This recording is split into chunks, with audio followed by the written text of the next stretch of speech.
क्या आप अपने बच्चे को सच में समझते हैं?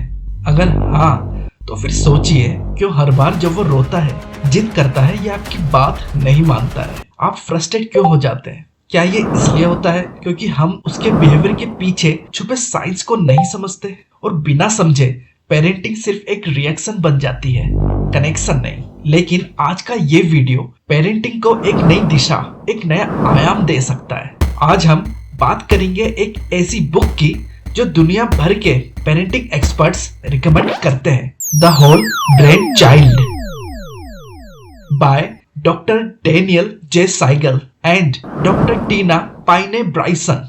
बच्चों की लाइफ में हर इमोशन, हर टेंट्रम, हर कुशलता, इन सब का कनेक्शन उनके ब्रेन के अलग अलग हिस्सों से जुड़ा होता है। जब हम इन हिस्सों को एक साथ इंटीग्रेट कर लेते हैं तो बच्चा ज्यादा इमोशनली स्ट्रॉन्ग, लॉजिकली स्मार्ट और सोशली हेल्दी बनता है।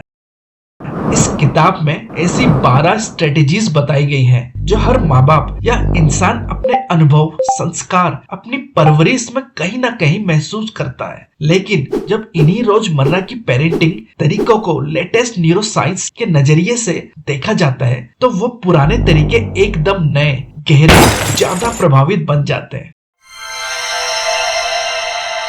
इन स्ट्रेटेजीज को समझाकर आप अपने बच्चे के दिमाग, भावनाओं और व्यवहार को साइंटिफिक तौर पर पहचान सकते हैं, जिससे पेरेंटिंग सिर्फ एक कला नहीं, एक साइंस भी बन जाती है। तो चलिए दोस्तों, शुरू करते हैं। Brain basics. सबसे पहले समझिए, बच्चे के दिमाग यानी ब्रेन 2 पार्ट्स में बनता है, लेफ्ट ब्रेन और राइट ब्रेन।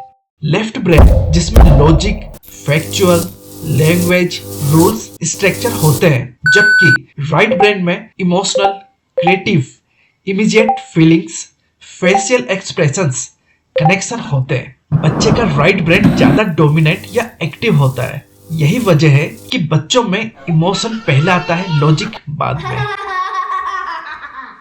जब बच्चा इमोशनल मेल्टडाउन, टेंट्रम या चिड़चिड़ा सा बिहेव करता है, उस वक्त उसका इमोशंस यानी राइट ब्रेन ज्यादा एक्टिव होता है, जबकि लेफ्ट ब्रेन जिसमें लॉजिक, रीजनिंग, रूल्स होते हैं वो काम नहीं करता, जिस वजह से ब्रेन में ये इंटीग्रेशन नहीं हो पाता, तो बच्चा अपनी फीलिंग्स को रेगुलेट नहीं कर पाता।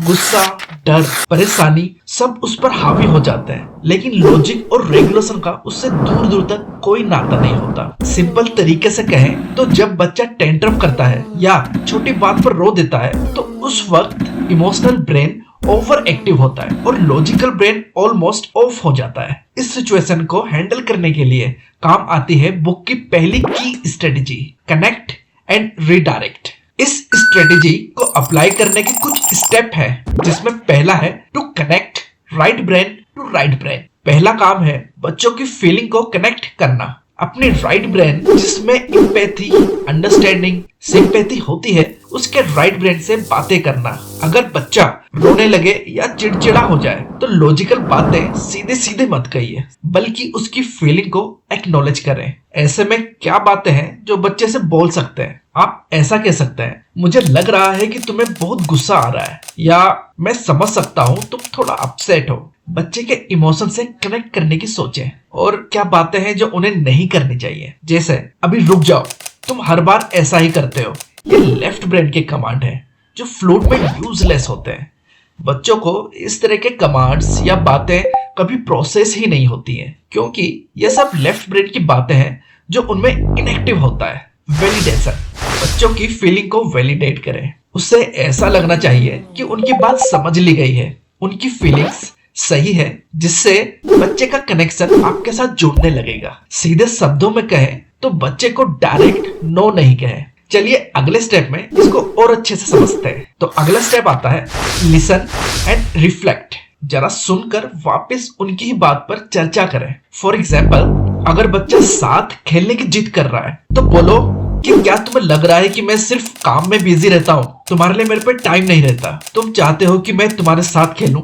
जैसे ही वो हाँ कहता है, अब तुम उसकी सहमति से उसके साथ कनेक्ट हो चुके हो। अब उसको समझा सकते हो। जब बच्चे की फीलिंग्स कनेक्ट होती है, वो साथ होने की जर्नी पे आ जाता है। अब उसके ब्रेन ने इंटीग्रेशन करना शुरू कर दिया है। चलिए इसे और अच्छे से समझने की कोशिश करते हैं। सबसे पहले बच्चे की बात को ध्यान से सुनिए, डिस्ट्रैक्शन हटा लीजिए, कुछ सेकंड के लिए अपना पूरा ध्यान बच्चे पर कीजिए। इवन अगर आप बिजी भी हो, बच्चे की आंखों में देखिए, उसे हग करके उसकी बॉडी लैंग्वेज और फीलिंग्स को समझिए।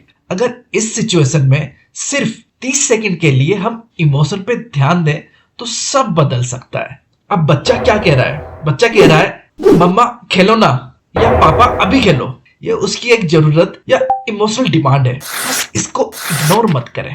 अब रिफ्लेक्ट करें, यानी बच्चों की बात को वापस उसको मिरर करें अपने शब्दों में, बिना किसी जजमेंटल के। फॉर एग्जाम्पल, बच्चे से कहें मुझे लगता है तुम्हें इस वक्त मेरे साथ की जरूरत है, तुम्हें मेरे साथ खेलने का बहुत मन है, तुम चाहते हो कि मैं अपना सारा काम छोड़ के तुम्हारे साथ खेलूं, है ना? जब मैं बिजी होती हूँ या बिजी होता हूँ शायद तुम्हें थोड़ा बुरा लगता है। इस तरीके से आप बच्चे के राइट ब्रेन को कनेक्ट कर रहे हैं, उसकी फीलिंग को पहचान रहे हैं, वो भी बिना उसे तुरंत नो बोले।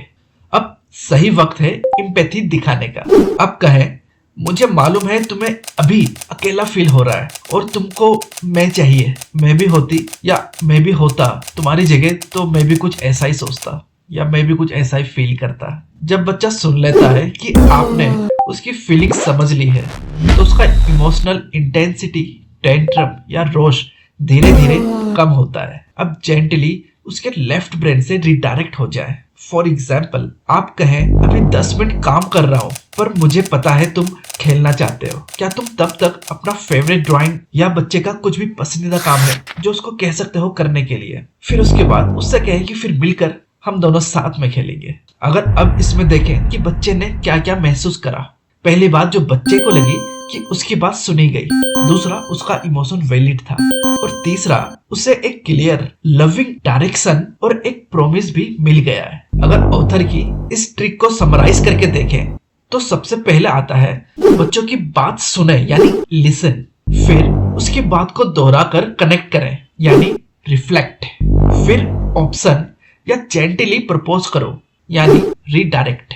इस प्रोसेस से बच्चे का टेंट्रम सॉफ्ट हो जाता है, बॉन्डिंग भी बनती है और आपकी बाउंड्रीज भी सेफ रहती है। दोस्तों, ये सिर्फ पेरेंटिंग ट्रिक नहीं, ये न्यूरोसाइंस का प्रिंसिपल है। जब हम बच्चों को समझाते हैं, उनके इमोशनल ब्रेन से कनेक्ट करते हैं तो उनका ब्रेन ग्रेजुअली सेल्फ रेगुलेशन सीखता है, बच्चा इमोशनली स्ट्रॉन्ग बनता है और आप दोनों के बीच बॉन्डिंग डीप होती है। और दोस्तों, ये तो सिर्फ एक स्ट्रेटेजी का थोड़ा ही हिस्सा था। अगर आप चाहते हैं कि मैं इस book the whole brain child की बाकी पेरेंटिंग स्ट्रेटेजीज भी एक्सप्लेन करूं तो प्लीज कमेंट में यस लिखें। अगर आप अपने बच्चे के लिए पेरेंटिंग, फिजिकली या मेंटली हेल्थ, इमोशनल ग्रोथ और बच्चों के प्रैक्टिकल टूल्स से रिलेटेड वीडियोस देखना चाहते हैं तो इस चैनल को जरूर सब्सक्राइब करें, क्योंकि ये आपके और आपके बच्चे के लिए बहुत काम आने वाला है। वीडियो पसंद आई हो तो लाइक करना ना भूलें, अपनी फैमिली या किसी पेरेंट फ्रेंड के साथ शेयर जरूर करें। मिलते हैं अगले वीडियो में, तब तक के लिए stay calm, stay connected and keep parenting with heart and science. धन्यवाद दोस्तों।